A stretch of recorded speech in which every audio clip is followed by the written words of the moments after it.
Just want to point out that Max from our congregation was in England for the coronation of the British monarch. They got themselves a new king. And that apparently, my wife watched it on TV, that when they put the oil on the king, that they covered it up so you couldn't see. So holy process.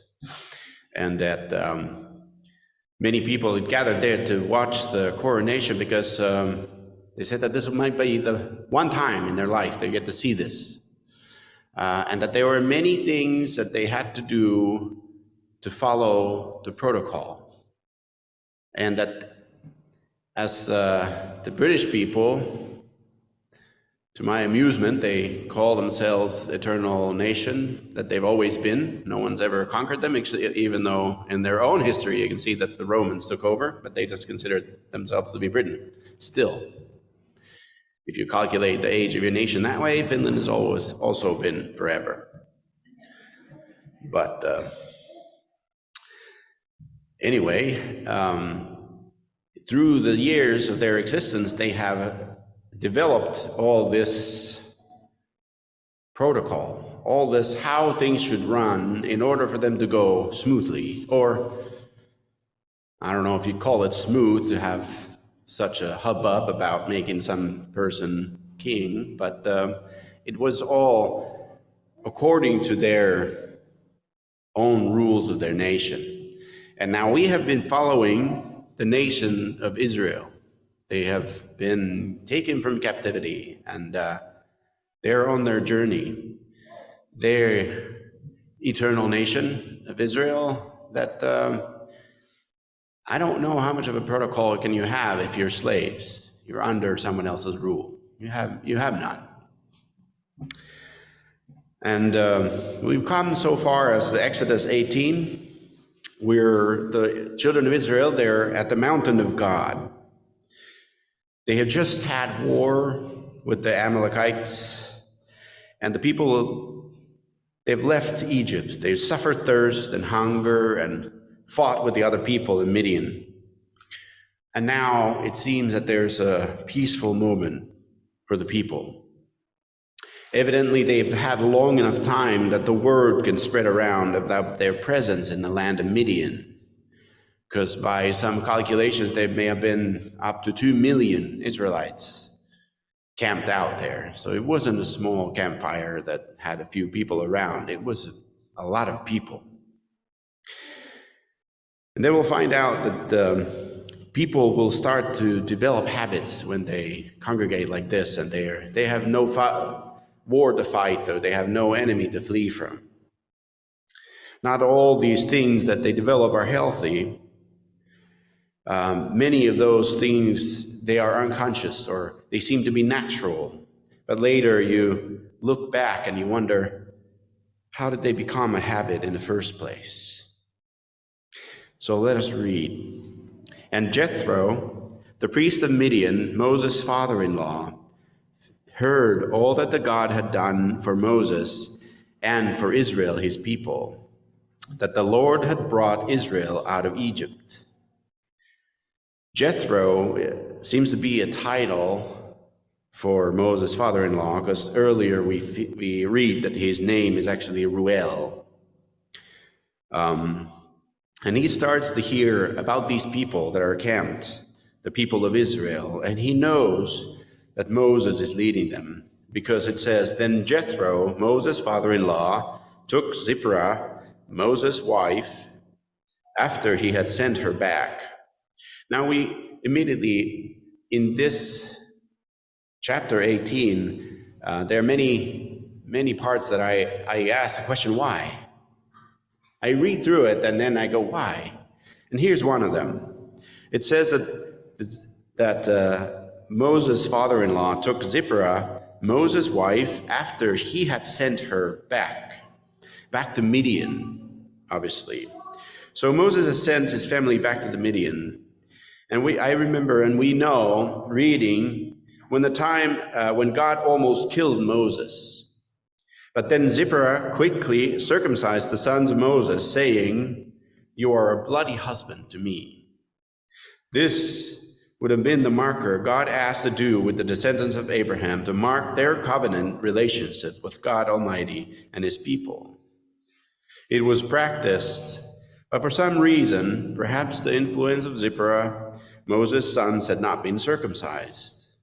It would seem to me that there have been some misunderstanding or disagreement in Moses' family about this. Perhaps other things also that led him to send his family back to Midian while he went to do what God had asked him to do. And it's not only one person in the Bible that we hear that there's some trouble at home. And to me, it's quite telling that after we read through the first 5 books of Moses, there isn't a book that is named after Moses' son. And it says that with Jethro, Moses' father-in-law, took Zipporah, Moses' wife, after he had sent her back with the 2 sons, of whom the name of one was Gershon. For he said, "I have been a stranger in a foreign land." And the name of the other was Eleazar, for he said, "The God of my father was my help and delivered me from the sword of Pharaoh." And Jethro, Moses' father-in-law, came with his sons and his wife to Moses in the wilderness, where he was encamped at the mountain of God. Now he said to Moses, "I, your father-in-law Jethro, am coming to you with your wife and her 2 sons with her." It is interesting to note that Moses was in the familiar ground in Midian. He had been there for years herding sheep for this Jethro Reuel character. Now he was herding people instead. He had a nation to lead. He had just won a war. One would think that Moses could have become kind of a proud leader. He had successfully led his people. Midianites, as we know from our reading of the Bible, came from Abraham's second wife, Keturah, who bore a son, including one of them being Midian. So there we can see how the God of Abraham was also known in the Midian and by Jethro, the father-in-law, and that circumcision would have been a tradition there also. So Moses went out to meet his father-in-law, bowed down and kissed him. There's no boastfulness in his accomplishments, but respect for the father of his wife. And they asked each other about their well-being, and they went into the tent. The men greet each other in public, and then retreat to the tent, where hospitality was usually shown in the Bedouin tradition, where if you went to the tent, even if it was your enemy, you were always safe and under the protection of the one whose tent you were in. And Moses told his father-in-law all that the Lord had done to Pharaoh and to the Egyptians for Israel's sake, all the hardship that had come upon them on the way, and how the Lord had delivered them. Now that must have been epic testimony. We just, Bob asked for us to give testimony of our life, and this testimony I would have wanted to hear. And as we read, we will find out that it wasn't a short one. I wonder if Moses had to refer to his notes all about that it was earlier chapter said that Moses, you should write this down, what had happened. Maybe it would be a good idea for us too, in looking back on our weeks or maybe months or even years, to write down some of the things that we have noted that God has done in our lives. Because our memory, if you read how our memory works, is not very good. It betrays us in many ways, and we forget a lot of things. And the blessings of God are wondrous things to remember. Then Jethro rejoiced for all the good which the Lord had done for Israel, whom he had delivered out of the hand of the Egyptians. And Jethro said, Blessed be the Lord who has delivered you out of the hand of the Egyptians and out of the hand of Pharaoh, and who has delivered the people from under the hand of the Egyptians. Now I know that the Lord is greater than all the gods, for in the very thing in which they behaved proudly, he was above them. And if you remember Dave's sermon about the plagues that came on Egypt, they all came according to the gods of Egypt, and they all beat the Egyptian gods, one after another. Jethro recognizes that the God he and Moses served had shown the reality of the Egyptian gods. They were no match to the God of Israel. Then Jethro, Moses' father-in-law, took a burnt offering and other sacrifices to the offer to God, and Aaron came with all the elders of Israel to eat bread with Moses' father-in-law before God. Aaron's priesthood had not been yet established, so there was no objection for Jethro to do the sacrifices. Not only was Jethro not from the tribe of Levi, he was not part of the tribe of Israel at all, but he was priest of the same God. It is interesting to note that God chose the nation of Israel, but some people who were from Abraham's wives' children stayed faithful to God of Abraham, even without the miracles when the Israelites were delivered out of the land. I often think that the Israelites were the only ones that believed in the one God at that time. But here we can read that in Midian there was a priest, Jethro, who served the one God. And it was on the next day, so they end the day with celebration and worship of the God they served. Then the next day Moses sat to judge the people, and the people stood before Moses from morning until evening. Moses gets up early in the morning, and he goes to his usual place, as this setup was not accidental. It wasn't a one-off. It was a custom of the nation to bring their worries to Moses. And if you think why and how this would have taken place, if you put yourself in the place of the Israelites, that you are under Pharaoh's rule, Moses comes and frees you from Pharaoh's rule, under his rule, then Moses leads you, and it seems that through Moses the Red Sea is departed. Moses makes the water drinkable when you're thirsty. Moses brings you food, and when you're in war, Moses prays and you win. So if you have trouble, I would bring my troubles to Moses. For all the good that's done to the nation, it is only natural to bring your issues to Moses. I would.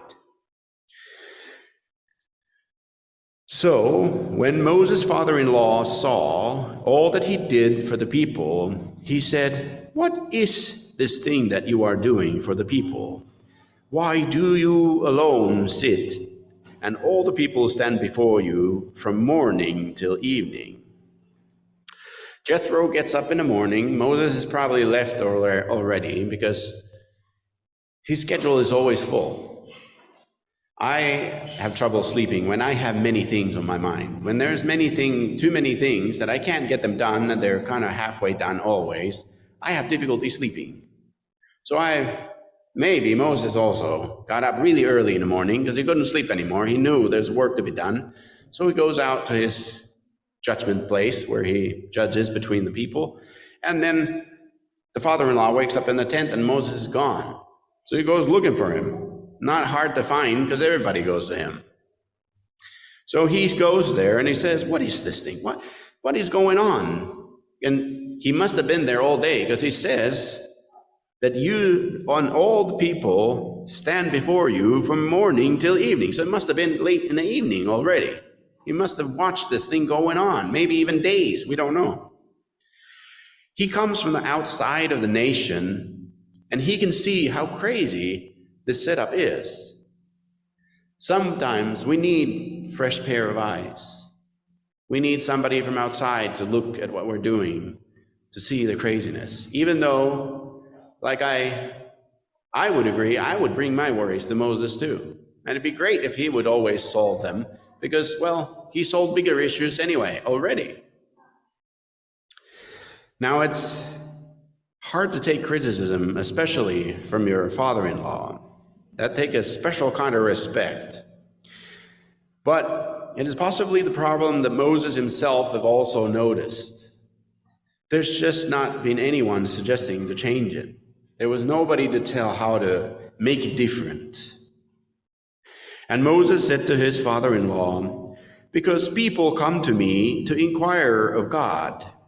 When they have a difficulty, they come to me, and I judge between one and another, and I make known the statutes of God and his laws."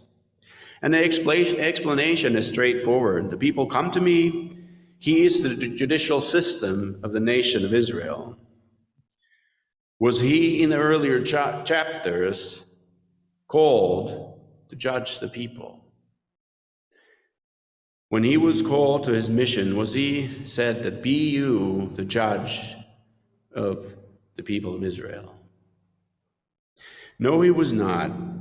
But he somehow ended up with this work instead of one that he was called for, to lead the nation of Israel and work as a mediator between the nation and God. He's majoring in minors. He's putting a lot of effort into things that don't necessarily need his attention, and he is then making himself not available for the major things that he should be available for.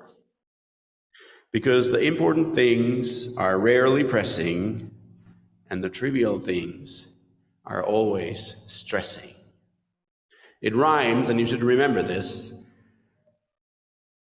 The important things are rarely pressing, and the trivials are stressing. What does this mean? It means that, say that you go to work and you have all this stuff, you have to go to the shop, and maybe you have to get your kids from somewhere or take them somewhere, and you have to do all this thing. You can, and you will, if you don't pay attention, fill your day with all this activity, at not once will you go on your knees and pray to God. These things, and I don't like to think that it's the devil. I think it's in our nation, in our nature, to do those things that are stressing, those things that they come on to us. I'm hungry, I need this, I need that, and your day is filled. And you forget to pay attention to what we're really called to do, is the fellowship with God. At least here on one day of the week, we can come and we can concentrate on this relationship. We can major in majors. And it's a very good thing that we do. Say that you're a captain of a boat. Someone brings to your attention that there's a crack on the deck and water is coming into the ship. You start to deal with the issue, try to patch the leak. You're very concerned about the dryness of the boat, and the whole boat ends up on the rocks.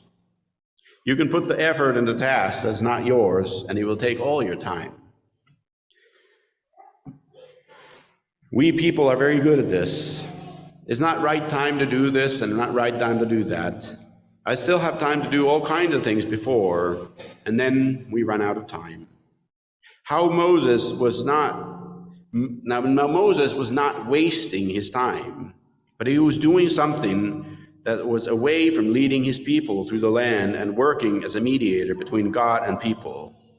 Moses was giving them knowledge about God. He did not have a Bible available for him for instruction, yet he knew God and the laws for his people, even before he was given them by God later, as we will find out. So, Moses' father-in-law said to him, "The thing that you do is not good. Both you and the people who are with you will surely wear yourselves out, for this thing is too much for you. You are not able to perform it by yourself. Listen now, my voice, I will give you counsel, and God will be with you. Stand before God for the people, so that you may bring the difficulties to God, and you shall teach them the statutes and the laws, and show them the way in which they must walk and work they must do. Moreover, you shall select from all the people able men, such as fear God, men of truth, hating covetousness, and place such over them to be rulers of thousands, rulers of hundreds, rulers of fifties, rulers of tens, and let them judge the people at all times. Then it will be that every great matter they shall bring to you, but every small matter they themselves shall judge. So it will be easier for you, for they will bear the burden with you.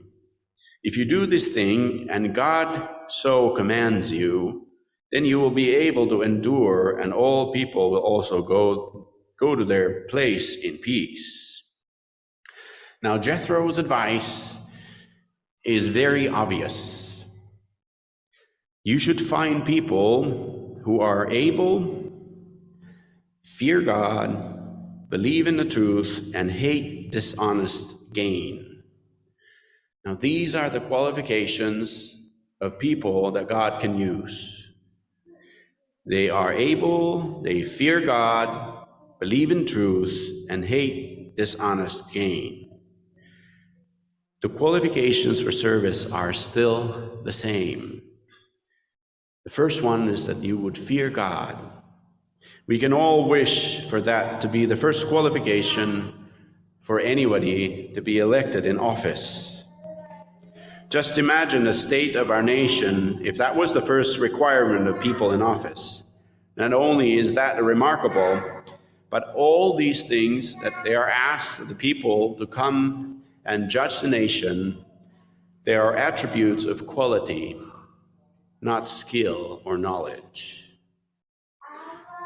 If you are fearing God and believe in truth and hate dishonest gain, God can give you the skills needed and the knowledge needed. God needs people with a willing heart and a fear of God who love the truth and hates envy. And once you put those people in position of responsibility to help your work, and that you only handle the biggest difficult cases yourself, Moses became the Supreme Court. Most importantly, Jethro says, if God commands you. Because he was speaking not only to his son-in-law, he was speaking to the man who has a regular to semi-regular conversations with God himself. For the people, it's best to say that you should ask God if you should do this so. So Moses heeded the voice of his father-in-law and did all that he had said. So Moses goes and he prays about the advice Jethro has given. He seeks God's approval. And it seems that God gives him the go-ahead, and he proceeds to do this. And he puts into practice the saying, "It is better to work with 10 men than to do the work of 10 men." Not only is Moses getting some time off from judging the people themselves are more satisfied as they get their issues resolved faster. He had, with the help of his father-in-law, made a judicial system of courts in the nation. There becomes more and more order, because if you have 2 million people, the disputes must have been an amazing amount of disagreements. In my family, there are 6, and there's an amazing amount of disagreements. And some parents, I have heard this, and I don't know if I've said it, but I might have, that it seems that all I do is referee all day. And this is just one family. Now, in this text, we hear that Moses' father-in-law, he says that they will help you bear the burden with you. The words there mean the same as if you take cargo off a ship, make the lighter load for him to carry. Because he also says that if you continue in this way, both you and these people who are with you will surely wear yourselves out. It's interesting to note that during this time, the people of Israel were getting to know what it means to be free. Because they were free of the slavery of Egypt, they had to start to bear the responsibility of freedom. It required a battle, it required fear of God, an organization of a military to beat the rivaling nation, the Amalekites. Now they formed the system of courts to decide between disputes within themselves. It was hard work to be free.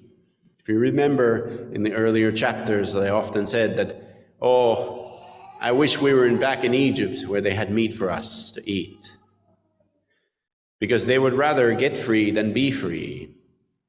Freedom is a very heavy burden, but I myself always remember that we were created, but we were given free will. We ought to make use of it correctly. And Moses chose able men out of all of Israel and made them heads over people, rulers of thousands, rulers of hundreds, rulers of 50s, and rulers of 10. So they judged the people at all times. The hard cases they brought to Moses, but they judged every small case themselves. Then Moses let his father-in-law depart, and went his way to his own land. Freedom required responsibility. Captivity in Egypt had given them whatever the Egyptians decided to give them. But they were not free to leave. They were not free to do what they wanted.